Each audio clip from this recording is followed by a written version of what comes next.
A vida continua com Pedro Silva, aos sábados, no Rádio Clube de Angra. Ora viva, boa tarde, caros amigos e ouvintes do Rádio Clube de Angra, bem-vindos à nossa rubrica A Vida Continua. Eu bem sei que só falta uma semana para o Natal, mas temos que falar deste tema. Temos que aprofundá-lo, temos que repetir, temos que insistir, temos que persistir,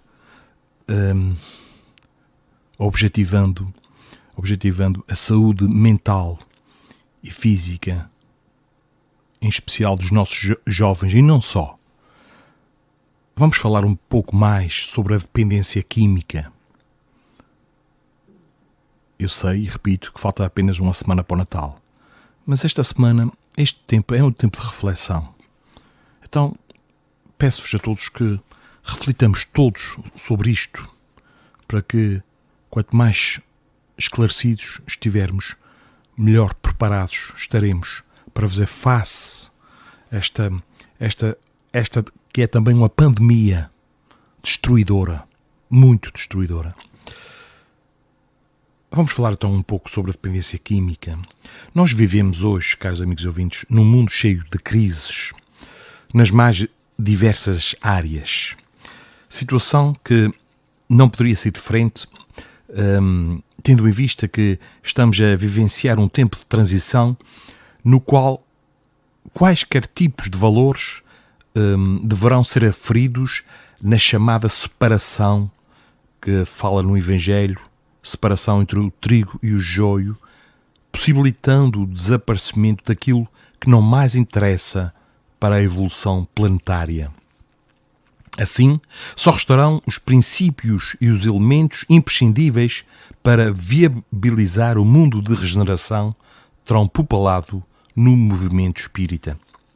É fundamental, portanto, desvincular-nos daquilo que já não é mais útil, ligando-nos aos padrões mais nobres nos mais variados campos de ação do espírito, na construção do homem novo, na busca da angelitude. Nós partimos todos do átomo e vamos até a angelitude. A dependência é uma dessas vivências que amarram o espírito às situações de inferioridade, não nos permitindo alçar voos maiores, mantendo-nos ligados a este mundo de provas e expiações. A dependência química, caros amigos, vinculada às mais diversas substâncias usadas pelo homem, capazes de alterar o nosso comportamento de forma patológica, reflete a fragilidade do espírito que, sentindo-se de menor valia, vai buscar no exterior aquilo que acredita não ter em si mesmo. Infelizmente, tais atitudes são vivências de prazeres imediatos e fugazes, com resultados devastadores, porque a real e importante necessidade do ser é o amor divino que o espírito só é capaz de viver e sentir na sua real ligação com o Criador. E levam muitos indivíduos ao próprio extermínio, numa forma direta ou indireta de suicídio. As drogas ilícitas, caros amigos, e as armas têm proporcionado altos lucros comerciais no âmbito mundial, pois o tráfico movimenta valores que transcendem os recursos disponibilizados pelas maiores nações para governarem os seus territórios. A sociedade em geral tem responsabilizado o Estado, em especial os setores administrativo e judiciário e a área da saúde, pela resolução de tais problemas. Esquece de que essas instituições são fruto dela mesma, ou seja, da sociedade, e que todo e qualquer problema começa na célula social, seja ela o próprio indivíduo ou o seu agrupamento mais primário, que nós conhecemos por família. Ela exige que os dois primeiros sectores eliminem o tráfico e o terceiro solucione todas as consequências físicas, emocionais e afetivas advindas da dependência química. É importante frisar, caros amigos e ouvintes, que, geralmente, quando se fala em dependência química, as pessoas imediatamente se associam com as chamadas drogas ilícitas. No entanto, esse tipo de dependência envolve também o álcool, que se bebe em exagero nesta época de Natal. Vejam só o contrassenso. Natal devia ser mais espiritual.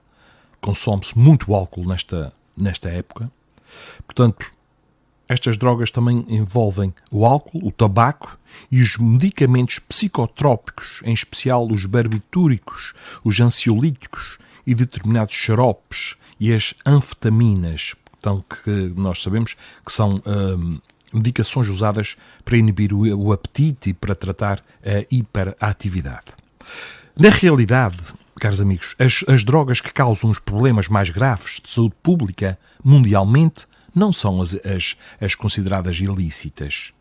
Nós temos no álcool e no fumo os grandes vilões dessa situação, visto que a dependência do cigarro é uma das mais difíceis de ser abandonada e é causadora de doenças crónicas irreversíveis e fatais, inclusive para os que não usam, mas convivem proximamente com os viciados e com os fumadores, portanto, que são os considerados os fumadores passivos. Todo esse processo de dependência é fruto de uma crise moral. E nós estamos a passar por uma grande crise moral. Primeiro, do ponto de vista do tráfico, vive-se hoje uma postura de hipocrisia. Voltam-se os olhos para aqueles que diretamente atuam na distribuição das drogas, fingindo-se não saber que os verdadeiros senhores desses cartéis fazem parte de uma porção privilegiada socialmente, muitas vezes ocupando cargos políticos e públicos, de onde simulam combater o comércio ilegal ou ainda vivem de forma luxuosa das propinas para não impedir o tráfico. Na década de 1970, num trabalho publicado por uma instituição não governamental, denunciava que 45% dos lucros auferidos com o tráfico de drogas no mundo eram direcionados para subornar governos, profissionais dos tribunais e a própria polícia. No caso das drogas chamadas lícitas, em especial o fumo e o álcool, os tributos pagos pelos fabricantes e pelos que as comercializam ultrapassam em 2/3 o valor final do produto ao consumidor e são importante fonte de renda para os governos. Caros amigos e ouvintes, nós não podemos esquecer e a doutrina espírita esclarece que existe uma lei de causa e efeito. Tudo aquilo que nós semearmos, nós vamos colher. Podemos até ser os poderosos, mas os poderosos da terra. E sabemos que este poder terreno é extremamente frágil, provisório, temporal, muito passageiro.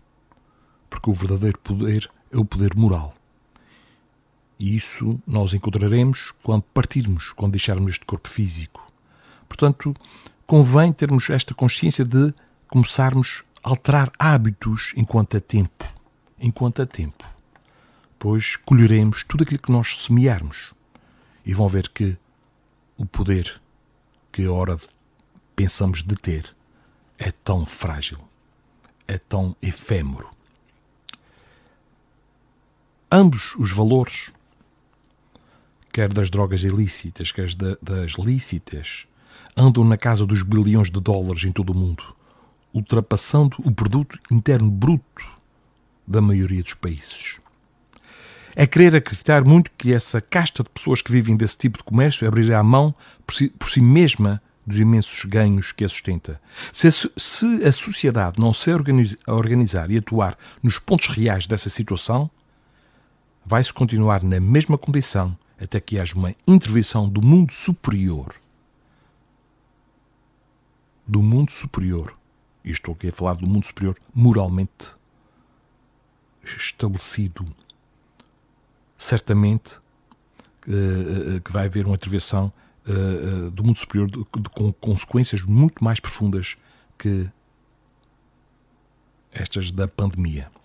Portanto, vamos ter que ser ainda mais abanados para aprendermos, porque a Covid não nos deixou grande aprendizado. Nós começamos por cantar às janelas, bater palmas aos enfermeiros e aos médicos, mas temos memória fraca. Portanto, é como o pai ou a mãe que diz ao filho: para, e ele não para, e ele não para, até que leva uma estalada para parar. E a humanidade está à procura de uma estalada. Do ponto de vista da patologia, a visão social é ainda paliativa e geralmente os indivíduos só se lembram dos verdadeiros e reais cuidados quando a própria pessoa ou algum ente querido já se encontra em situação de dependência, fase na qual os resultados dos tratamentos são bastante pobres. Nesse sentido, caros amigos, costuma-se pensar que o afastamento do dependente do objeto ao qual está associado é o suficiente para curar a dependência. O que se vê, infelizmente, é o contrário. O primeiro contato, em especial com as drogas lícitas, é feito em casa e direcionado pelos próprios genitores, que mantêm, apesar do surgimento da patologia no lar, essas substâncias no ambiente familiar. Muito embora os estudiosos sérios do tema saibam que a problemática não é o objeto, mas a condição psicológica do dependente, a abordagem, de forma geral, está vinculada à substância ou situação viciante, negligenciando-se, na maioria das vezes, o aspecto individual e as condições e posturas psicológicas e éticas do viciado. Dentro desta abordagem, desconhece ou esquece de que a condição viciosa é íntima e antecede ao vício. Na verdade, muitos estudos já caminham para o campo da conclusão da existência de fatores genéticos, os quais se sabe pelos estudos da doutrina espírita são frutos das ações pretéritas da criatura em vidas passadas. A Organização Mundial de Saúde traz no conceito de saúde as dimensões física, psíquica e social.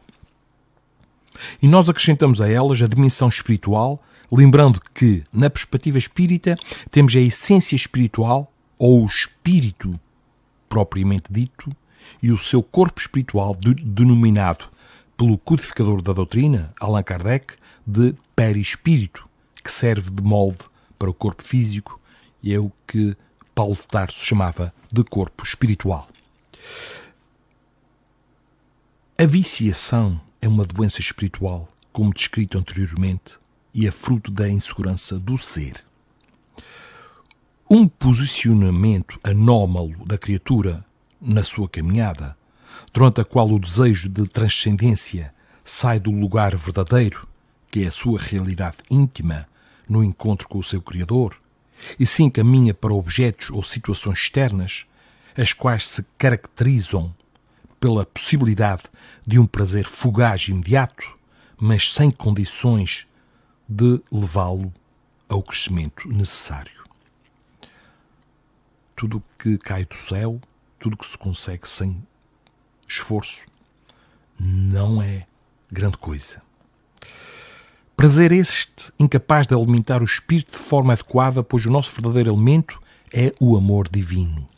Só no encontro com Deus, por meio da vivência integral das suas leis, que são imutáveis, porque são perfeitas, alcançaremos o prazer maior, o êxtase dos chamados místicos, que nos promove até a conquista da felicidade, que ainda sabemos é relativa neste mundo. A dependência química é uma condição patológica caracterizada por uma necessidade incoercível da pessoa de utilizar a substância pela qual se viciou, com aumento progressivo da quantidade para obter o mesmo efeito que sentia anteriormente. Chamamos aqui o aspecto da tolerância. E com a perda paulatina da capacidade laborativa e relacional, devido à necessidade de viver em função do uso da droga, com um compromisso orgânico que pode chegar, que pode levar ao óbito, à morte. Caros amigos e ouvintes da rubrica A Vida Continua. Assim, a dependência química leva a um compromisso do ser nas suas mais diferentes dimensões. Tem como origem esse sentimento de insegurança íntima a partir do afastamento da criatura das leis divinas, levando a alterações nas diversas estruturas comandadas pela sua essência espiritual. Entretanto, o abuso dessas substâncias que adoece a dimensão física de forma particular, conforme a droga, agride e compromete o espírito nas suas emoções, nas suas relações interpessoais e nos seus componentes energéticos pertencentes ao corpo espiritual. As ações danosas dessas substâncias lesam os órgãos físicos, reduzem a capacidade de funcionamento do organismo, tiram a sua vitalidade, dirigindo-se para patologias graves ou óbito. Esse ato, caros amigos, é entendido pelas leis maiores como uma forma de suicídio que leva o indivíduo a assumir uma responsabilidade de reorganização e reparação dolorosa por um tempo que só a consciência pessoal é capaz de determinar. Pela perda da capacidade de controle e a necessidade constante do uso, o dependente passa a viver focado na aquisição da droga. Por causa disso, deixa os demais interesses e abandona progressivamente os laços familiares e sociais. Se trabalha, o faz para adquirir o objeto do vício. Se já não consegue trabalhar, age de forma complicada para consegui-lo, chegando a roubar e matar para não ficar sem a droga. Ocorre um empobrecimento afetivo, intelectivo, uma queda social, vivendo muitas vezes no campo da marginalidade. Ele perde o sentido da dignidade humana. A dependência química, caros amigos, não se limita a esses aspectos, segundo esclarecem os espíritos que orientam o conhecimento espiritual. Tais substâncias não atuam apenas nas estruturas orgânicas com as repercussões acima citadas. Afirmam eles que essas drogas têm uma parte energética etérea que atua de forma patológica nos corpos espirituais. Por um lado, ocorre uma repercussão nos órgãos do corpo espiritual de acordo com as estruturas físicas comprometidas pelo vício. Essas lesões demarcam energeticamente o corpo espiritual e produzem na vida espiritual os sofrimentos relatados pelos espíritos viciados e que se manifestam nas reuniões de intercâmbio mediúnico. E numa reencarnação posterior, ou seja, numa vida futura, determinam as predisposições do espírito a certas doenças e a repetição da atitude viciosa. De outra forma, o abuso dessas substâncias pode destruir as barreiras energéticas que mantêm as lembranças de vivências pretéritas desligadas da memória do corpo físico ou que impedem a percepção do mundo espiritual, colocando a criatura numa condição de patologia mental, em que surgem alucinações e delírios, conforme a visão da psicopatologia, constituindo-se nas psicoses causadas por essas substâncias. Esse processo é uma emissão de pensamentos e emoções adoecidas que são, na verdade, ondas de pensamentos conturbadas, as quais atraem outras criaturas, quer no corpo físico, quer já desprovidas do corpo carnal, que estão na mesma sintonia, produzindo graves processos obsessivos. A situação obsessiva pode ocorrer por afinidade quando os espíritos que se vinculam o fazem por ter interesses semelhantes, ou por vingança, quando o dependente tem uma história anterior de agressão àquelas entidades que se juntam a ele no sofrimento, acreditando fazer injustiça em ressarcimento pelo passado criminoso. Diante de tudo isso, caros amigos e ouvintes, fica clara a necessidade do tratamento integral do ser no que se refere à dependência química, de modo a reduzir os danos nos mais diversos níveis de manifestações do espírito. A partir desta abordagem mais profunda da viciação, fica óbvio o motivo que inspirou os criadores dos Alcoólicos Anónimos a enfatizarem que os primeiros passos para vencer a dependência são a constatação efetiva da pequenez da criatura diante da grandiosidade da vida e do seu Criador. Aqui falamos da humildade. E a necessidade do reconhecimento de um ser superior, fonte única da força imprescindível para a transformação. Sem se prender às terapêuticas utilizadas pelas diversas especialidades que atuam no campo da dependência química, cujo conhecimento é tão divulgado pelos mídia, enfatizamos a terapêutica espírita, que tem a sua base maior na reforma íntima, através do Evangelho, da terapia do Evangelho e do autoconhecimento. Nesse campo, a doutrina espírita ainda oferece as terapias energéticas e de fonte mediúnica como instrumento da redução dos danos causados pela dependência, agindo naquelas estruturas ainda desconhecidas pela ciência oficial. Concluindo, caros amigos ouvintes, afirmamos que só o amor é verdadeiramente o remédio que nos leva à condição de saúde real ou felicidade. E ele, o amor, só é vivido na sua plenitude na relação com o próximo e com Deus. E felizmente, e digo isso para muitos que já assistiram e integraram e partilharam e foram à Associação Espírita de Xerense, muitos deles que julgavam que o espiritismo era uma coisa e saíram de lá com uma ideia totalmente diferente, porque é uma filosofia de bases científicas e de consequências ético-morais. Graças a uma bênção termos uma associação espírita aqui na Ilha Terceira. Portanto, estamos de portas abertas todas as terças-feiras, a partir das 7h30, para as nossas palestras públicas que esclarecem, à luz da doutrina, da racionalidade, da lógica, aquilo que nós somos, de onde viemos, porque é que estamos aqui, porque sofremos e para onde vamos após a morte. Foi um prazer estar na vossa companhia e vou-vos deixar apenas com a pequena mensagem do livro Vida Feliz, por Joana de Ângeles, para refletirmos nesta última semana que antecede o Natal. E eu prometo no Natal, nesse dia, ser mais brando, mas, caros amigos ouvintes, precisamos falar muito mais deste assunto. Precisamos nos unir para irmos às causas e nos ligarmos mais ao amor divino, a começar nos lares. Então a mensagem diz o seguinte, que os maus pensamentos intoxicam a alma, atraem o pessimismo e as presenças doentias dos espíritos perturbados e maus. Mantenha a tua mente presa às ideias positivas, iluminativas, aos programas de enobrecimento de cuja conduta te advirá o bem-estar íntimo e a alegria de viver. O que pensares com insistência hoje ou mais tarde se concretizará. Os factos se corporificam de início no campo mental para depois se tornarem realidade no corpo físico.